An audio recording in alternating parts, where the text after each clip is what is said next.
Good morning. This is April 6th, 2013. Welcome to another edition of the Committee for the Republic of Canada's Leadership Discussion. My name is Jean-Philippe Lebleu, member activist of the CRC. I'm accompanied with Matthew Arrett-Kump, also member activist with the CRC.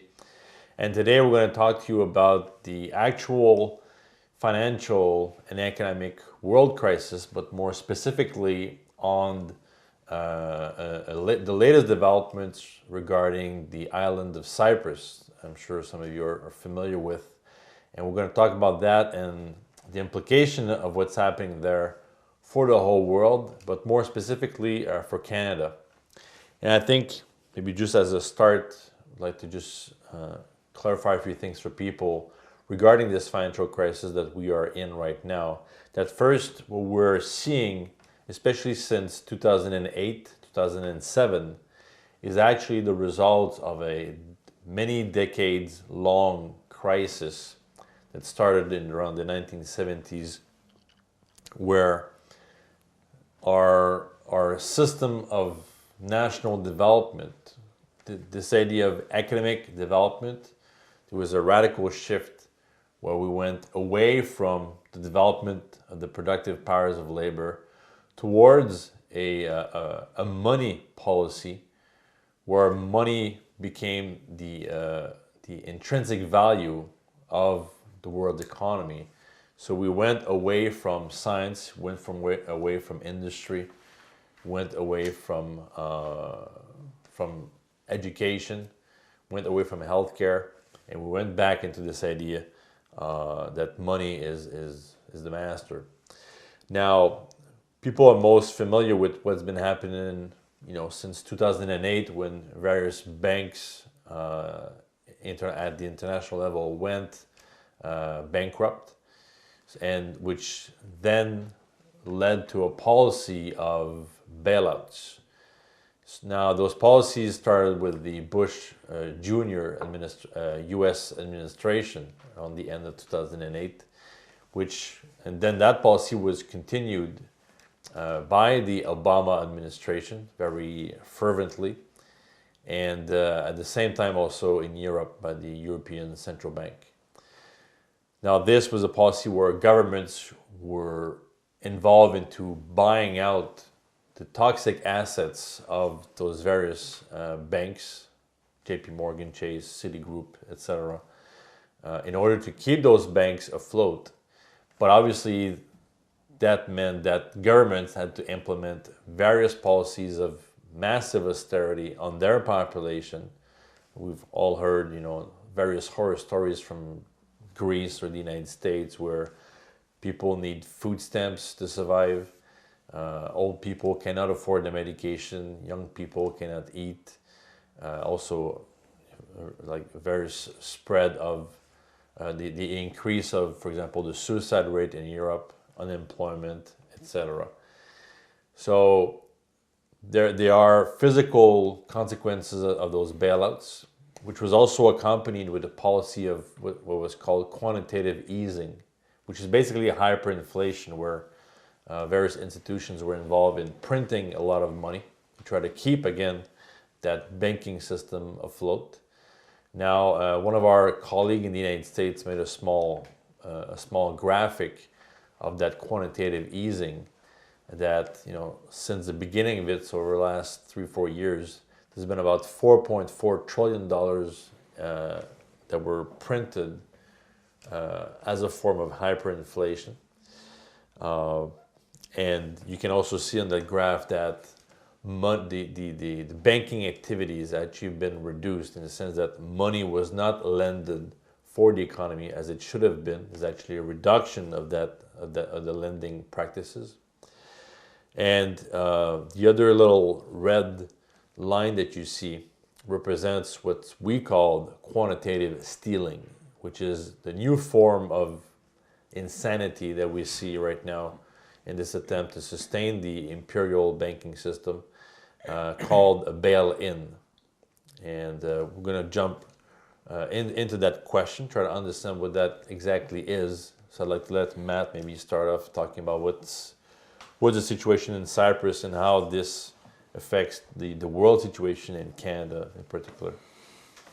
Okay, well, I think you laid it out quite well. We've been experiencing over the past 4 years has been a complete breakdown of the system. It's not a recession as much of the media has been promoting it. It's something which just comes organically every few years, ups and downs, bulls and bears.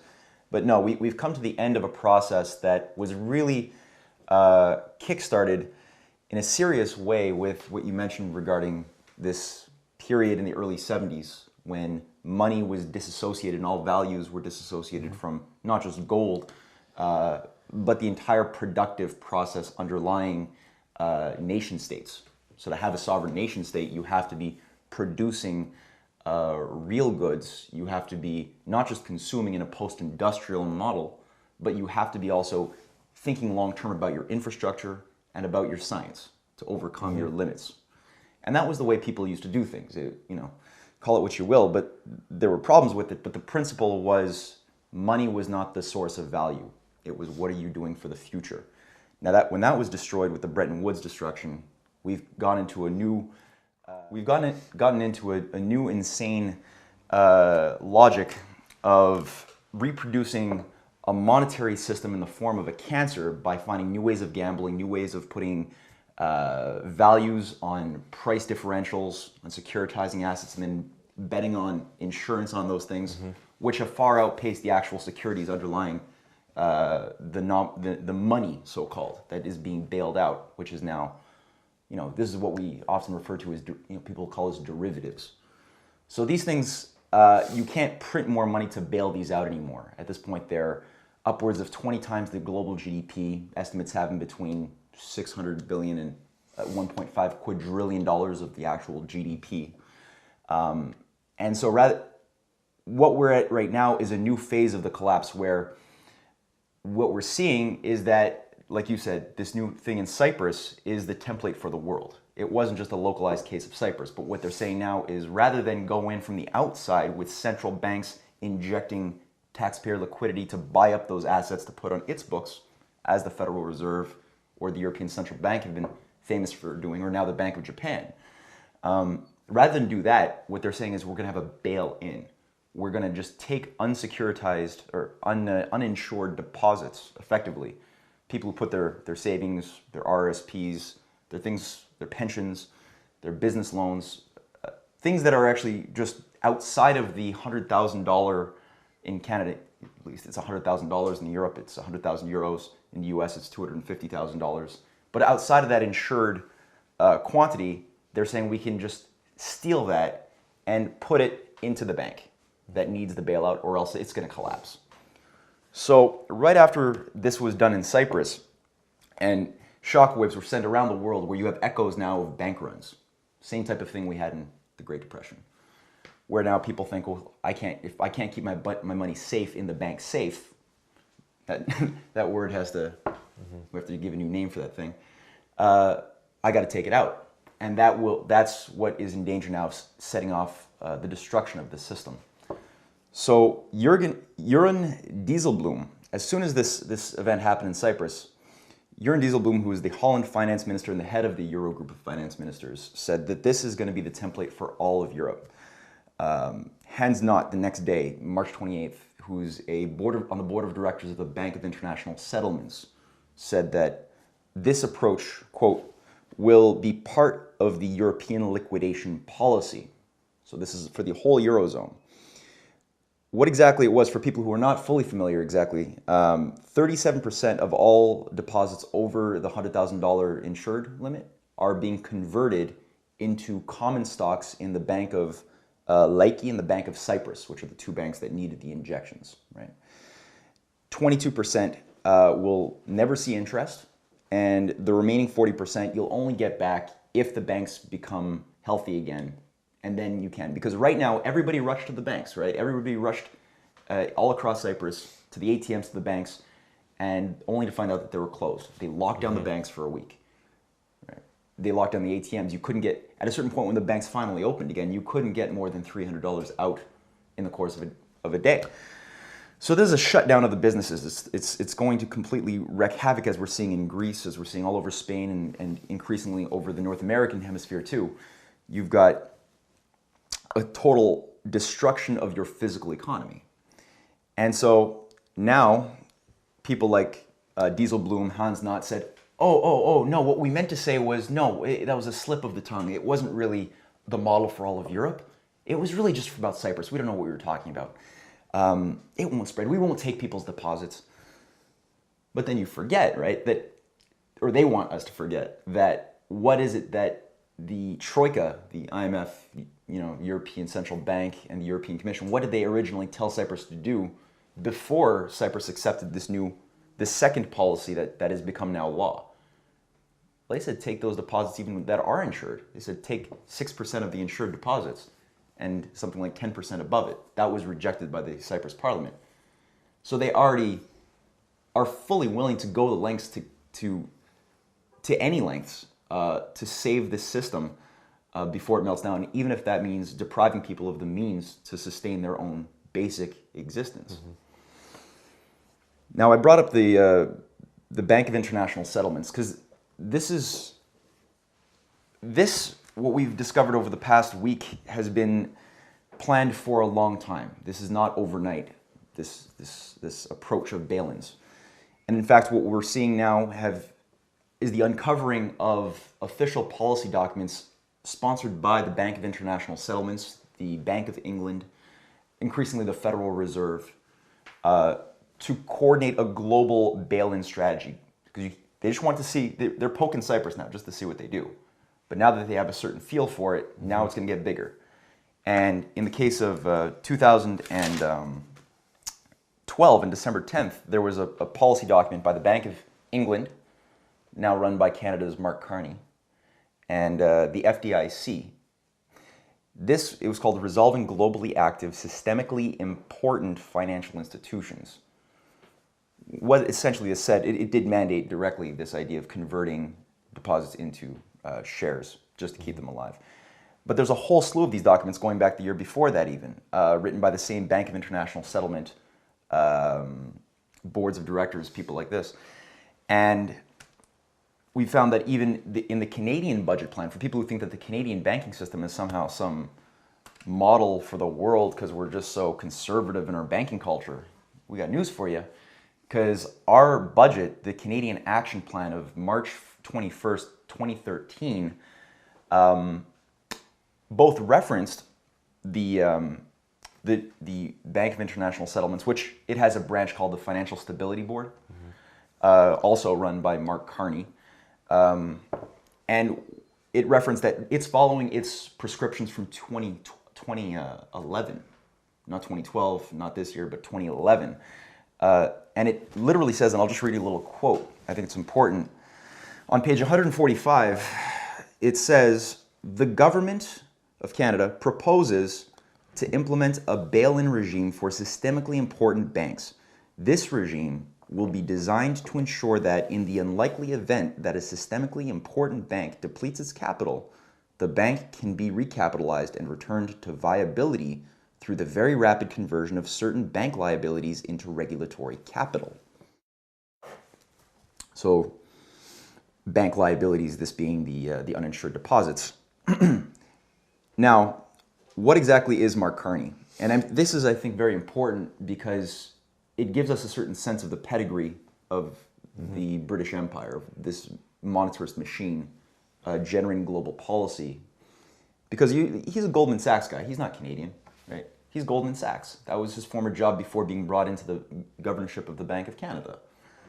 Mario Draghi, he's the guy who came before him at the Financial Stability Board, was a Goldman Sachs man, who then was brought into the Central Bank of Italy and has been a major opponent of our movement for years. Now, these guys, their job is to essentially ensure that the will of the empire is maintained. And the empire internationally, and this is not a nation, this is not a mystical thing. The rule by the power of finance for an oligarchy, long known as the British Empire, which is the center of world finance, has never disappeared. This is something which, if anything, is more powerful today in one sense than ever in history, and yet ironically in another sense also much more weak as well, because their financial system is collapsing. So the Bank of International Settlements, which Mark Carney works for, is a very indicative thing because it gives us a sense again of the pedigree. And I'll just go through something because I was watching a documentary the other day called Banking with Hitler. This is something that was done in the 90s by the History Channel of all places. And what essentially this goes through is how the Bank of International Settlements was created by none other than the Nazis. It's a Nazi bank. It was created in 1930 by Hjalmar Schacht, the Nazi finance minister and the head of the Reichsbank, and Montague Norman of the Bank of England, who was the major sponsor of Nazism. And this is actually the reason why the bank was created. It was done because, first of all, you had a hyperinflation in the 20s, right, in 1923, induced by the Bank of England, the Federal Reserve, the other allied powers that told Germany, print infinite money, whatever it takes, just pay those debts. To the point that even if you sacrifice the value of your currency, which Germany did, right? People were, we all know the famous images of wheelbarrows full of money and people. So this created such a shock psychologically in the population that, well, what happened after a few months, right? It seemed to have done some good, but a few months of just being a trillionaire and not eating because no bread is being produced created a trauma such that the solution offered by Hjalmar Schacht, the whole City of London banking apparatus, became just trade in. We're gonna cancel the 1920s bailout system. We're gonna cancel the money printing system, and now give in all of your trillions of Reichsmarks for these new Rentenmarks. But now with these new laws that involve sustaining massive austerity, lowering your living standards, fascism, to enforce it, because a democracy would never accept those cuts of living standards. Yeah. So these types of sums in the trillions to repay these debts couldn't be organized by regular banking system. They needed to create a central bank for central bankers. That was the BIS. Now, after the war actually got underway, and every single nation that Germany had taken over, starting with Poland, then going to Czechoslovakia, later on Holland and Belgium and France, they would not have been able to continue to build their machine if they didn't have access to those nations' gold and finances, which were kept where? The Bank of International Settlements. And so the role of people like Montague Norman of the Bank of England and those who occupy the board of directors was to ensure that there was a smooth transition of money from the taken over nations into the German war machine. And this was even long into the wars getting underway and people dying in the mud. So the intention then was what? To create a global regime. Why else did Wall Street, the Bush family, why did the royal family like Queen Elizabeth's uncle, why were these part of a global banking apparatus to fund fascism as the solution to the economic woes of the 20s? Well, they want a global dictatorship enforced by these psychopathic, egotistical narcissists like Mussolini's and Hitler's, or today you could say Barack Obama's. They want that type of system where that's the most controllable to an oligarchy. And fundamentally, this is what never disappeared after Nuremberg. This is a system which has increasingly taken over our society since the deaths of JFK and since the destruction of the Bretton Woods.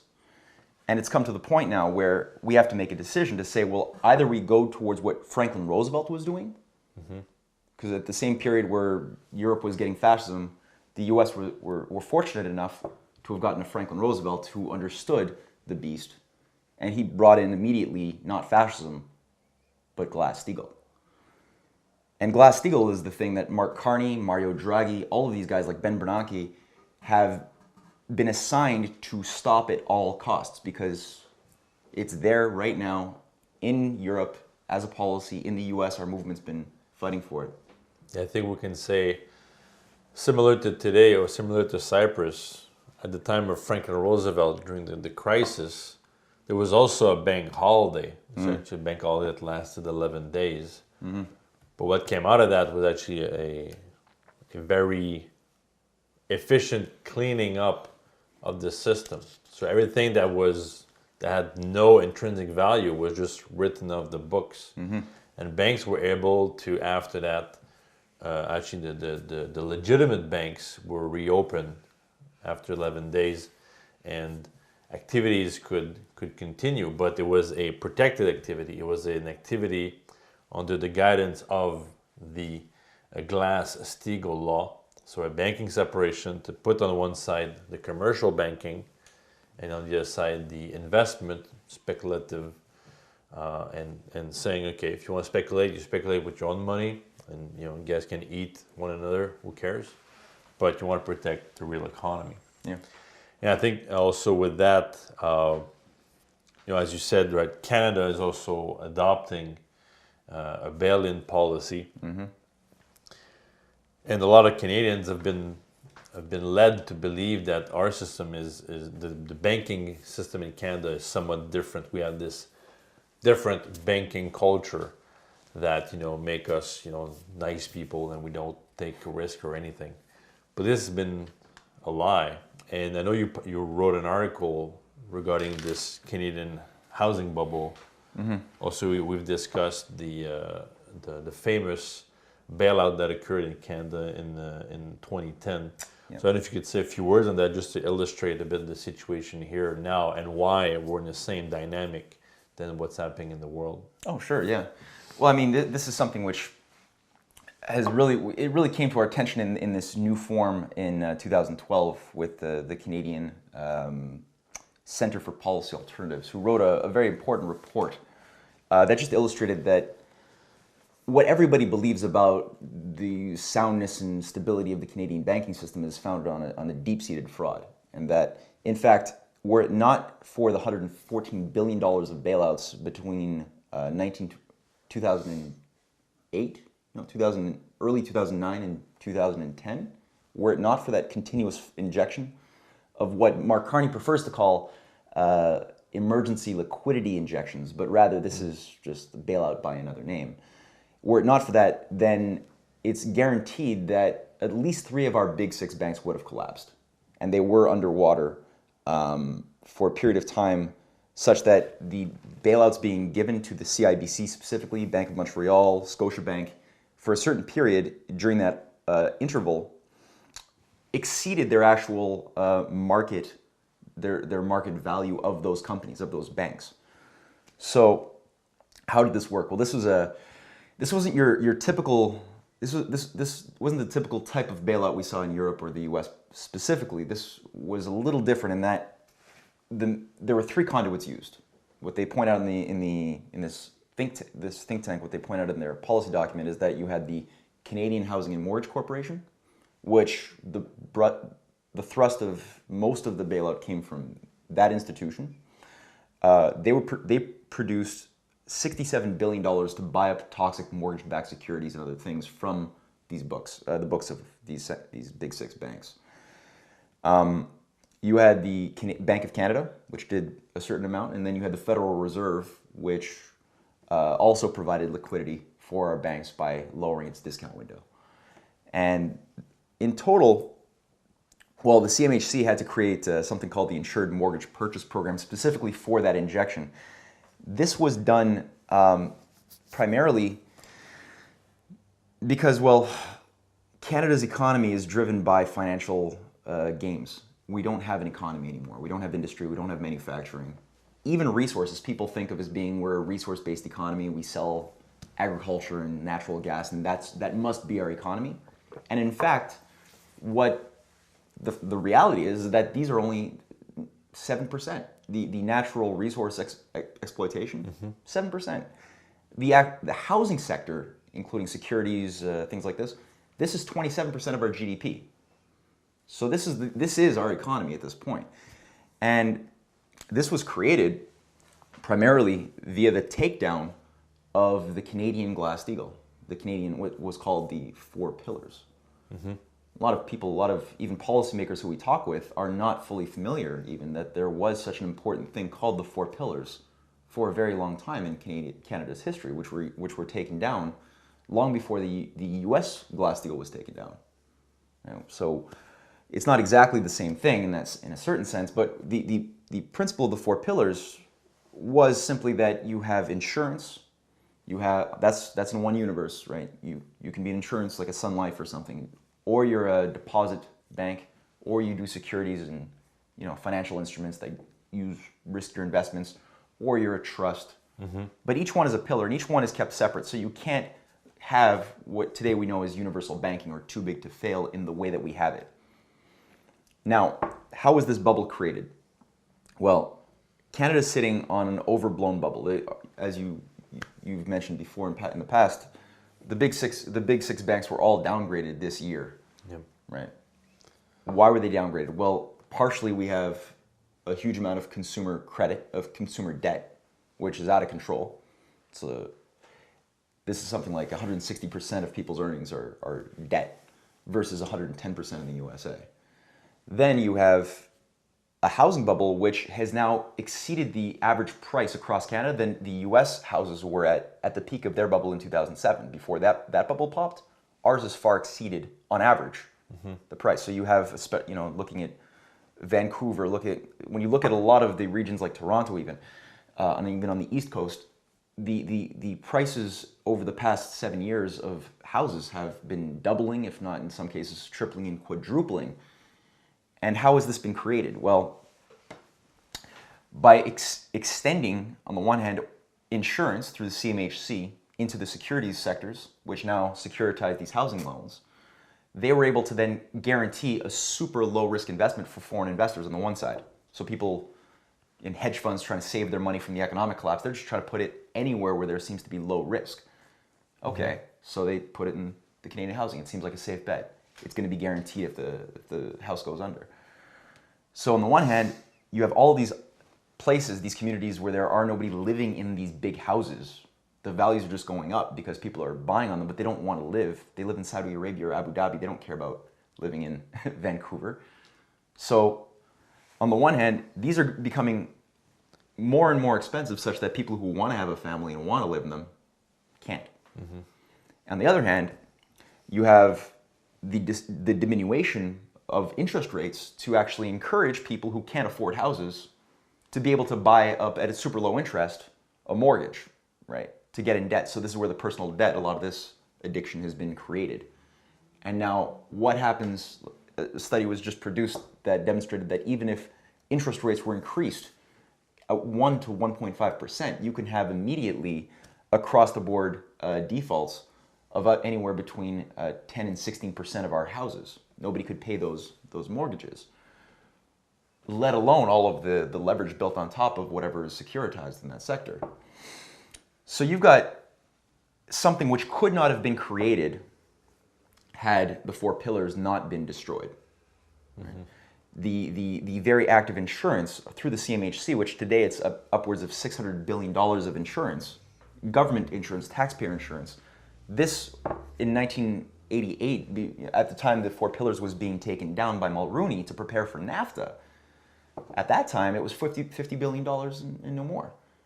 And then we look at, as soon as Harper came in, this has been the ceiling has been successfully raised several times, from 200 billion to 300 to 350 to 500 to now to over $600 billion, just to keep the bubble going. Because if that was not there, you couldn't guarantee the investments and you couldn't encourage the foreign investments in the hedge funds and other things to create these huge, huge profits that amounted in record-breaking profits for all of our big six banks in 2011. Right? Because that's the additional irony. While everybody else in the world was tanking, our Canadian banks were coming out with huge profits. And the key that the Canadian Centre for Policy Alternatives points out in their document is that the reason why this hasn't gotten more coverage is because Canada has the most opaque, least transparent banking system in the world. And that's big for a lot of people to really think about, that the only reason why we're getting away with the lie a little bit longer is because, unlike in the US or unlike Europe, where banks have to demonstrate what their risky exposures are to derivatives, like we know JP Morgan has 60 or $78 trillion of derivative holdings. We know that. We know the quantity of bailout. That's public. In Canada, it's not. And so the type of digging that they had to do was much more, they had to go through deeper digging in data sets to uncover this, which most people are just they're not equipped to do that necessarily. So everyone's going to lose everything. I mean, this idea of a bail-in not being used in Canada because our banks are so sound, bullshit. And Carney even said so. Just to be quick, I wanted to say this earlier, but didn't go through it. But Carney even pointed out in 2010, in a speech he gave to Geneva, that this, even back then 3 years ago, was his intention to carry this forward. Not because it's his idea, but he's a Goldman Sachs man. He's used to following orders. And he gives the speech where he just simply says, one, he says first, if the bail-ins had existed in the time of Lehman Brothers collapsing in 2008, instead of losing $150 billion, they're saying, well, we could have just lost $27 billion. Right? And then he goes on to say, and I quote, statutory bail-in authority could fill a crucial gap in the resolution toolkit and should catalyze private alternatives to the restructuring process. So private alternatives, again, Yeah. see what he's doing, right? They're opening the door to new ways of grabbing money. They make it vague, but with the case of Cyprus, we see that it doesn't seem that there's any limit, unless the limits that the government will put, if the government is a courageous one. Otherwise, they're just going to grab whatever they want. Exactly. And they're always pretending that somehow the system is fine and we can't use government solutions like Glass-Steagall. It has to be private-based solutions. He goes on and he says, an example of a promising market-based mechanism is to embed contingent capital and bail-in features into unsecured market debt and preferred shares issued by financial institutions. Preferred shares, well, what is that? That's exactly what happened to Bankia in Spain, when you had all of the, over 1 million depositors were all induced to put their shares into these Spanish banks to get preferred shares, simply meaning you're going to get more interest rather than a common share. And as soon as they did that, then the banks coordinatedly cut all of the value, which was $2 a share, down to 1 euro cent.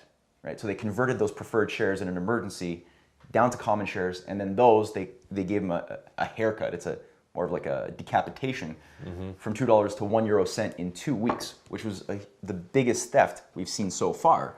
But again, this is just small little guinea pigs being set up. And so Carney's going at this now as a Canadian and global solution.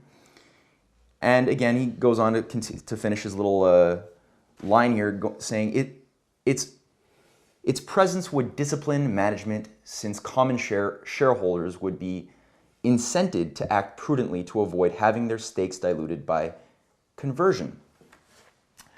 So the axioms are just, they're transparently disgusting, but things like this betray the belief, or at least the belief they want us to have, that the behavior of the bank is somehow going to be made better if you can get the bail-in in, because all of the shareholders now will want the bank's behavior to be more safe and sound and responsible, as if that was what determined the bank's behavior, was the shareholders. And at no point in history has that ever been true. Nowhere did anybody vote to take down Glass-Steagall. The shareholders of the banks never did that for the 4 pillars. What you have is the Bank of International Settlements. You have the London banking networks controlled through the Bank of England, run by Carney, through the Rothschild banking cartels. And these are the ones that issue and standardize global behavior for their system, not the shareholders of the banks. Yeah, I think it's the important point to make is that we're inside a very long fight between nation state and an imperial system that's been using various banks to actually reduce nations to the level of a simple colony. Like, we're going back in time. We're going back to a form of imperialism, which doesn't mean just a bunch of guys trying to make money. We're talking about policies of population reduction. The situation in Europe, places like Greece, it's the unemployment, the fact that medication is almost impossible to get. Young people cannot eat. You're talking a policy that kills people. And these people will tell you that let's make this, the people in the finance say, let's make those sacrifices so have sustainable banks. Well, at a certain point, you have to decide what's your priority. Are you going to be totally blinded by the policy, by a monetary policy, to say that money is the cult leader, or are you going to go back to nation building? How we're going to actually relaunch a real world economic recovery, which means to sustain 7 billion people and more.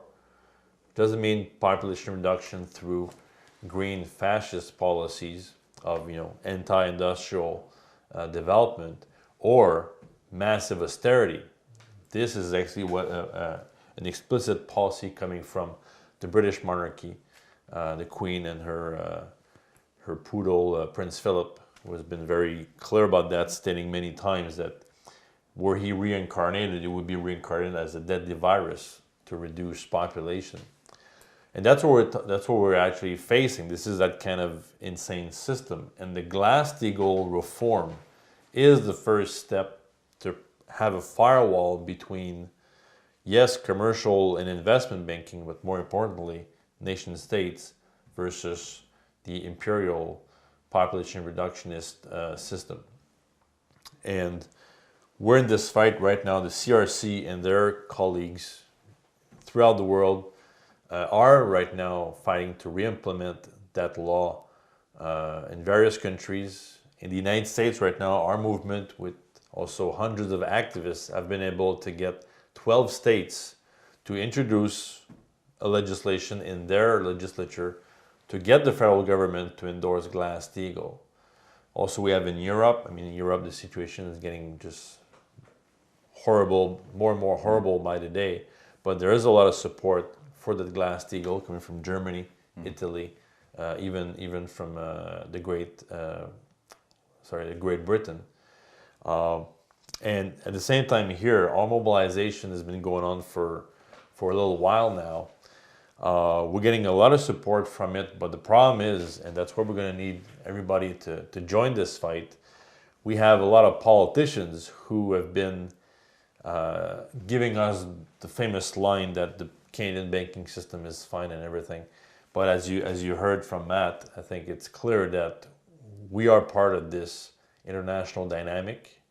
We are not on top of things. That's our Canadian system is also falling down the hill, and our politicians, all parties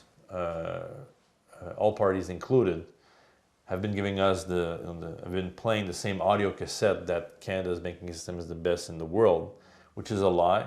So we're going to have to tell them what's really happening.